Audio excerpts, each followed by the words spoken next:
कैलाश पर्वत एक ऐसा नाम जिसे सुनते ही श्रद्धा से सिर झुक जाता है। ये पर्वत न केवल भारत बल्कि पूरे एशिया के आध्यात्मिक, पौराणिक और धार्मिक चेतना का केंद्र रहा है। तिब्बत में स्थित यह पर्वत हिंदू, बौद्ध, जैन और बौद्ध धर्म चारों ही परंपराओं में समान रूप से पूजनीय है। इसे केवल एक पर्वत नहीं, बल्कि साक्षात दिव्यता का स्वरूप माना जाता है। इस लेख में हम विस्तार से जानेंगे कि कैलाश पर्वत का आध्यात्मिक संबंध क्या है, इसकी पौराणिक महत्ता क्या है और क्यों इसे धरती का मेरु या साक्षात शिव का निवास कहा जाता है। 2. हिंदू धर्म में कैलाश का महत्व। हिंदू धर्म में कैलाश पर्वत को भगवान शिव का निवास स्थान माना गया है। शास्त्रों के अनुसार ये वही स्थान है जहां भगवान शिव अपनी पत्नी मां पार्वती के साथ योग, ध्यान और तपस्या में लीन रहते हैं। ये स्थान कैलाश मानसरोवर के नाम से भी प्रसिद्ध है। शिव का धाम। पुराणों के अनुसार जब सृष्टि का आरंभ हुआ तब ब्रह्मा ने शिव के लिए कैलाश को निर्मित किया। शिव को कैलाशपति भी कहा जाता है, जिसका अर्थ है कैलाश के स्वामी। कैलाश सृष्टि का केंद्र। स्कंद पुराण, शिव पुराण और विष्णु पुराण जैसे ग्रंथों में कैलाश को सप्त द्वीपों के मध्य मेरु, लोकों का केंद्र और तीनों लोकों की नाभि कहा गया है। त्रिदेव का संगम। माना जाता है कि ब्रह्मा, विष्णु और महेश तीनों की शक्तियां कैलाश क्षेत्र में विद्यमान हैं। कैलाश का आकार भी शिवलिंग के समान माना जाता है। योजक चिन्ह, योजक चिन्ह, योजक चिन्ह। 3. बौद्ध धर्म में कैलाश का महत्व। बौद्ध धर्म में कैलाश को कंग रिम्पोछे, कांग रिम्पोछे यानी कीमती रत्नों से बना बर्फीला पर्वत कहा गया है। ये तिब्बती बौद्ध परंपरा में बहुत पवित्र माना जाता है।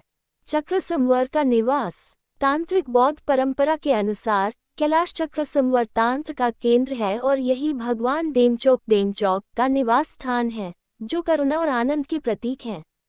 बौद्ध तीर्थ यात्रा। बौद्ध अनुयायी कैलाश की परिक्रमा कोरा को जीवन में एक बार करने योग्य पुण्य कार्य मानते हैं। योजक चिन्ह, योजक चिन्ह, योजक चिन्ह। 4. जैन धर्म में कैलाश का महत्व। जैन धर्म के अनुसार कैलाश पर्वत को अष्टापद नाम से जाना जाता है। यही वह स्थान है जहां पहले तीर्थंकर ऋषभदेव आदिनाथ ने निर्वाण प्राप्त किया था। अष्टापद तीर्थ। जैन ग्रंथों में उल्लेख है कि आदिनाथ के पुत्र भरत चक्रवर्ती ने कैलाश के निकट एक विशाल रत्नमयी सीढ़ी अष्टापद बनवाई थी, जहां उनके पिता का ध्यान स्थल था। परम मोक्ष धाम। जैन धर्म में कैलाश को आत्मा के अंतिम मुक्ति स्थल के रूप में जाना जाता है। योजक चिन्ह, योजक चिन्ह, योजक चिन्ह। 5. बौद्ध धर्म में कैलाश का महत्व। बौद्ध धर्म, जो तिब्बत का सबसे प्राचीन धर्म है, उसमें कैलाश को सिपुरगिंग नाम से जाना जाता है। ये धर्म कैलाश को आध्यात्मिक ऊर्जा का केंद्र मानता है। गुरु टोन्पा शेनरब। बौद्ध अनुयायियों का विश्वास है कि उनके संस्थापक गुरु टोन्पा शेनरब का अवतरण यही हुआ था और उन्होंने यही से ज्ञान का प्रचार किया। योजक चिन्ह, योजक चिन्ह, योजक चिन्ह।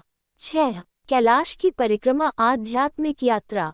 कैलाश पर्वत की परिक्रमा को कैलाश कोरा कहा जाता है।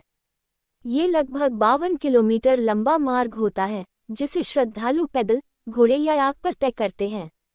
परिक्रमा करने से पापों का नाश और पुण्य की प्राप्ति होती है। हिंदू और बौद्ध अनुयायी घड़ी की दिशा में परिक्रमा करते हैं। जैन और बौद्ध धर्म के अनुयायी इसके विपरीत दिशा में परिक्रमा करते हैं। कुछ श्रद्धालु हर कदम पर दंडवत प्रणाम करते हुए परिक्रमा करते हैं, जो अत्यंत कठिन लेकिन अत्यधिक पुण्यदायक मानी जाती है। योजक चिन्ह, योजक चिन्ह, योजक चिन्ह। 7.